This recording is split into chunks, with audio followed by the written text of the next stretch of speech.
we'll do the live thing first. Like,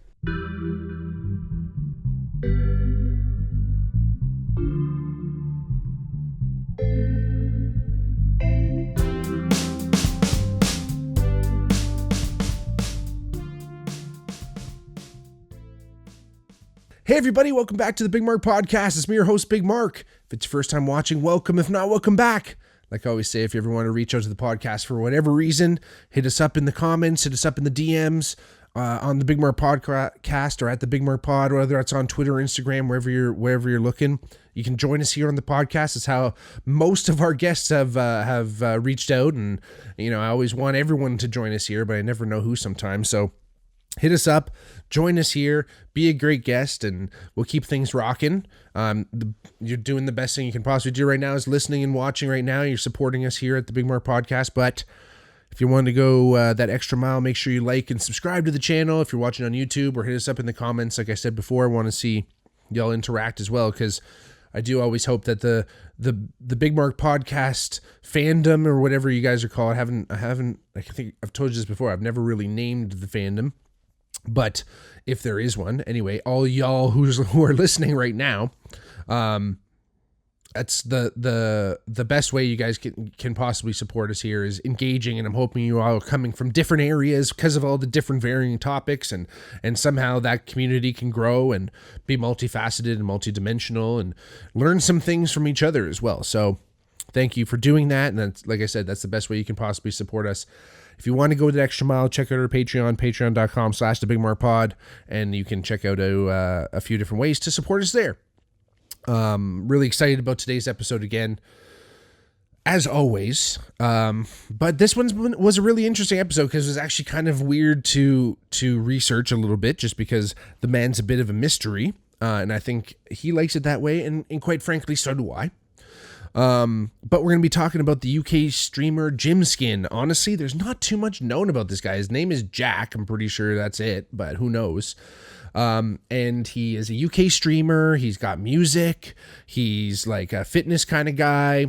He rolls around with his brother and a cameraman. They're like constantly streaming. There's this it's the thing about Gymskin. He becomes kind of this jumping off point of many other ideas and many other facets that are all surrounding him. And he seems to be kind of like, rocketing towards fame throughout all this stuff, surrounding all this stuff. So, like I said, he's a streamer. UK streaming, really popular. It's really interesting. It's like all these different streamers, all these different people, Clavicular, this HS Tiki-Talkie guy, there's all these different dudes that are, and there's women, and there's all these types of streamers, I'm sure, but there's a group of these guys that consider themselves within the manosphere. And I think Andrew Tate has something to do with this tangentially, but this manosphere has become this kind of bubble, if you will, that has blossomed out of this whole incel culture. And if you don't really know about incel culture, it's celibacy, in the sense of involuntary celibacy. So there's kids out there that don't think that they can have sex. They're not having any sex because they don't think that they can, and that's also like pursuing any type of relationship with whatever sex they're attracted to. And it's this kind of weird self-fulfilling prophecy. It's this kind of weird self-perpetuating thing, and it exists in the internet, and it's been growing for time. And there's some late millennial or early millennials, no, young millennials, whatever, that are swept up in it. But it's Gen Z and like Gen Alpha and all this fucking whatever's next are starting to wrap themselves up in this, because it's these next generations, kind of after myself in millennials, are generations that have grown up only knowing internet and internet culture and the way it is, just by the way it is. We, as millennials, at least, were around, maybe not really old enough to understand, but at least old enough to witness these changes that happen in the internet, that we saw this culture rise and these rules kind of be set for reasons, because it was the fucking Wild West for a while. And maybe we did actually see some of that. And I know that there's cats that were like real computer heads that saw some fucked up shit in early days of the internet, because it was just like the Wild West. And if you walk down the wrong path, you might walk into some fucked up shit. that still exists today, but you kind of have to be trying to look for it. Now, because there's firewalls and there's internet shits and there's all these different things that we've put in place being like, whoa, we can't have any of this out there. We got to fucking pump the brakes. So, that being said,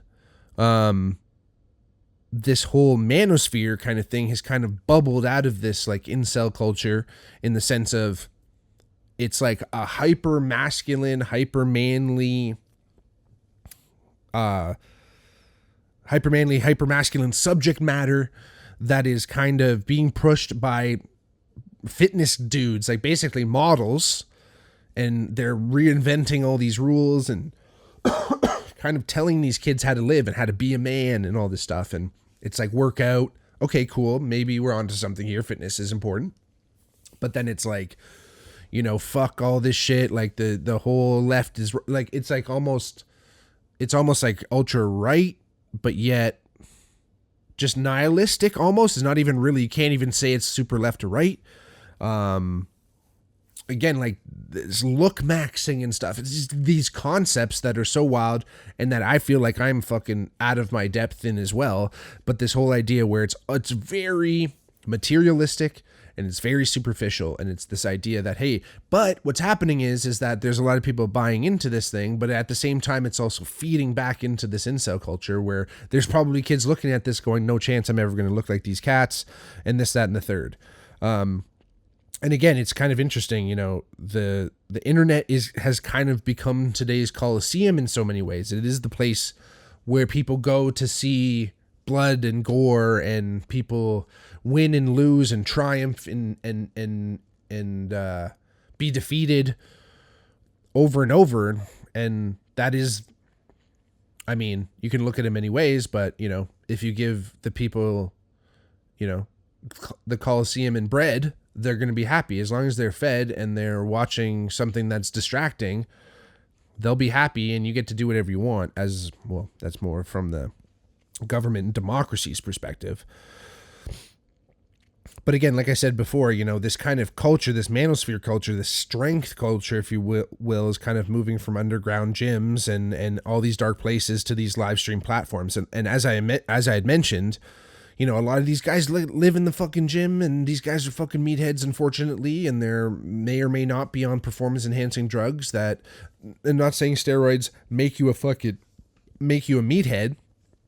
but at the same time, like, yeah, I guess that's a moot point, but but realistically, you know, it's not necessarily like always a place of higher learning, some of those gyms and some of the athletes that I've met coming out of those gyms. Again, nothing against those guys. They're very smart in many different ways, but it's not necessarily a place for, you know, talking.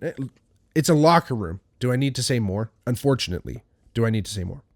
So you're starting to see this rise in this manosphere of these hybrid creators, which are kind of athletes and entertainers, motivators. In fact, you know, I'm in a band right now, you know, you're starting to see this kind of all across. I mean, I've always complained, I've said this before in previous episodes, as a musician, you can't just be just a musician anymore. You also have to be a content creator. And I think we're starting to ask this of everyone. We're asking this of athletes, we're asking this of other entertainers.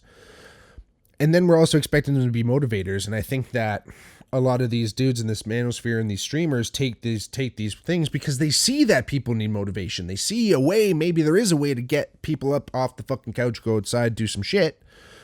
And again, it is easy to see how things can kind of get out of hand. Now, Gymskin's a little bit different than these guys, I think. Again, like I said, there's not much known about him. By the way he is, I think he's like at least late 30s, maybe even in his 40s. Again, there's nothing wrong with that. I'm just saying.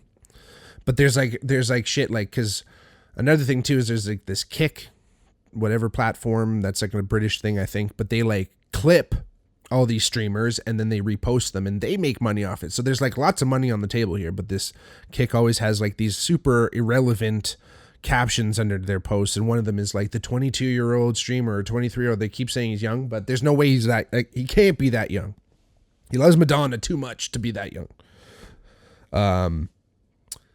But like I said, Gymskin is kind of this symbol of discipline, broadcast in real time. You know, there was a time when effort happened in silence, when the only audience for struggle was the mirror. But today, struggle has a chat box. Today, pain gets clipped, shared, memed, and somewhere in the middle of all that noise, a creator like Gymskin carves out his own lane. Now, Gymskin's kind of whole idea, this UK fitness culture in its raw, kind of no frills aesthetic, showing, you know, I think he kind of came on an early lifting journey and discipline before this, and the psychology of self-reinvention through training, because I think he had fallen on some hard times. He's mentioned, you know, he's been homeless and things like that. And he's kind of discovered streaming as this outlet, and he had this early audience, and it was very niche. And I do remember seeing him on TikToks like years ago, because he's like very like, you know, Gymskin. He's like a pretty generic guy from London with the hair, and he's got like probably some facial enhancements. Handsome kid, in shape kid, fit kid. But a lot of the early comments were like about his appearance, and he has a big ass chin, and people would, you know, chirp him for looking like, you know, Quagmire or fucking Buddy from American Dad. And then he would come on TikTok and say that, and we go, oh, what you mean by that? And do some fucking stupid face like fucking my buddy Nicky does. And he's a British kid, so he's got a great accent, so everyone loves that. But again, that's how he kind of built that early niche audience, but people were pretty loyal. And again, it's this idea of exploring masculinity through vulnerability, you know, especially in a fitness space. It is extremely vulnerable working out, you know, fucking going out there, taking your fucking shirt off and showing your muscles. Like, you know, these guys hurt when they don't fucking like win. I'm not saying Gymskin's a fucking bodybuilder, but again, this whole fitness idea of you're trying to be attractive, so superficially attractive that if someone's more attractive than you, then you're fucked, because it's just like, some people are fucking more attractive than other people. And if you're basing your whole life, your whole personality and success in life based on how you look, either you're going to lose that someday, or you're going to run into someone who's better looking than you, and then how are you going to fucking beat them? You can't, because all you know is to fucking be, you know, whatever, be who you are, which is fine. But I think nowadays we are starting to look for more authenticity in these streamers. I mean, Bevo was one of these guys who used to choke down fucking food, like I mentioned, clavicular and all these stuff. These guys are like very curated. You can tell things are curated, and there's these little clips, because these guys are streaming constantly. Literally their fucking cameraman will walk around with like a backpack that like allows them to like stream and upload like while they're out, instead of using Wi-Fi and all these different things. And I think Gymskin got like gifted one by another streamer, and I think they're like 30 grand or something. Like, they're not cheap, but this is great. Like, I mean, and of course Gymskin gets heat for that, because they're like, oh, like someone just like gave you your fame. It's like, no, man, yes, he was given that, that's great, but you still have to do something with what you're given. And that's kind of Gymskin's whole thing. He's very authentic, he's very sincere. I mean, again, it seems like he's basically live streaming his entire life, and all these clips are coming out. And each one reinforces that he seems like a really, really good dude. And I mean, that's the thing about Gymskin. And I think that I love about him is he actually seems like a genuinely good person. And in today's day and age, with all this fucking shit going on, it seems few and far between that a lot of these celebrities or people that we exalt to celebrity are actually nice people. You know, before Gymskin had his viewers, before there were viewers, there were reps. Before there were donations, there were doubts. And every creator who builds something real starts in the same place, alone, deciding whether to keep going. Now, again, like I said, you know, he developed this recognizable on-screen persona, the gym-centric streaming over traditional gaming streams, because that's kind of where everything started. You know, he kind of brought this thing out, but, you know, even he will say his name is, he goes to the gym and he lives in skin. That's why his name's Gymskin. That's the only thing he really has to do with the gym. But again, you know, that energy of live effort, seeing people really do it, you know, the chat is open. He's always talking to the chat, and audience participation kind of is always being brought in, and humor and intensity and unpredictability are all part of it, because again, he just seems like he's genuinely living his life, and people have come at him. There's been some guys that have stepped to him and fucking asked him to fight and do this, that, and the third. And he's like, mate, I'm not trying to fight anybody. I'm just out here doing my streams and having fun. And I think that's what's starting to disrupt things, is that he is genuinely just out there having a good time, and other guys are going, why the fuck? What are you hiding? Because they're hiding something, or they're putting on a persona that really isn't their own. I mean, again, of course, Gymskin's putting on something, but it seems to be more authentic, you know, to his own self, right? And live streaming seems like a very strange kind of theater. There's no script, no guarantee of applause, just a blinking red light and the quiet hope that someone out there is still watching. And that's the thing with Gymskin. He goes into the call booth and he like puts the number of the pay phone, and he like answers random phones, and it's I think some of them are skits, but like, fuck, man, like that's not like that's not inauthentic. Like, you're still like entertaining people. You're not tricking anybody with that shit, I feel. Again, he stays consistent of it. You know, he's always talking about being, you know, sticking with things and showing that that's how he did it. He just stayed consistent. He kept doing it. And, you know, it's really funny. Me and my buddy at work, or me and my buddy Chrissy at work, are always super fascinated with accents and stuff. And Gymskin basically has this pretty standard working class, like London accent, I guess it would be. But he's always talking about this, that, and, you know, fucking this, and what you mean by that? And all these different, like, phrases, and, hey, he's just all fucking doing craziness all the time. So I've loved all of his skits. You know, he's actually gone as far as some of these other streamers that exist in this manosphere, like I guess this guy HS Tiki-Taki, this dude who was on a Louis Theroux documentary about this, had some words and some beef. And again, like, a lot of these manosphere guys are just kind of fucking dweebs, kind of morted guys that are dumb, and they're just like pushing these things, and they're probably being pushed into it, and like the money's there and all, and they're just doing whatever they think they know that works. Now it seems like HS Tiki-Taki mogged fucking Pierce Morgan, which is, again, is this weird thing. It's just like, I don't know, man. It's a very, very interesting culture. Very, very interesting culture, the streaming world. But again, you know, Gymskin's kind of managed to build this cult-like loyal fan base. Everyone in UK seems to be loving it. The chat culture, the inside jokes, the shared language, you know, it's all there. Stream moments becoming legend in micro communities, and the power of relatability over polish. Again, these clips, and you start to see these things, and we're smart as people watching all these things. They see all these clips. You start to put pieces together. That's how all these people a lot of these guys have been exposed, is they start putting clips together, and people start catching weird glances, or they start catching weird looks, and they go, I don't know, man. I don't know if this person is exactly, you know, who they're at least presenting to be. You know, small streamers often do create stronger bonds, I think. You know, obviously they can be a little bit more relatable, and I think as streamers start to make more money, as many entertainers do, they start to kind of, you know, the gap between them and the what am I trying to say? The gap between them and their audience starts to grow. Look at Darth Brooks.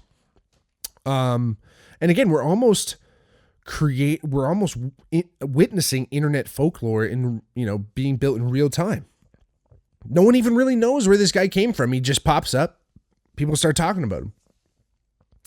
You know, every generation builds its heroes differently. Some build statues, some build highlight reels, and some just keep showing up every day until consistency itself becomes legendary. And that's the thing. It's like, you know, it is about consistency. It's about this. And as I mentioned before, there's been criticism, there's been controversy, and the internet is very, you know, the scrutiny can be intense, and the reaction can be intense. So you do worry about this, right? Like, is there a risk of burnout? Will we just get tired of fucking Mr. Gymskin? Will he do something that makes us all fall off? That's the scariest part.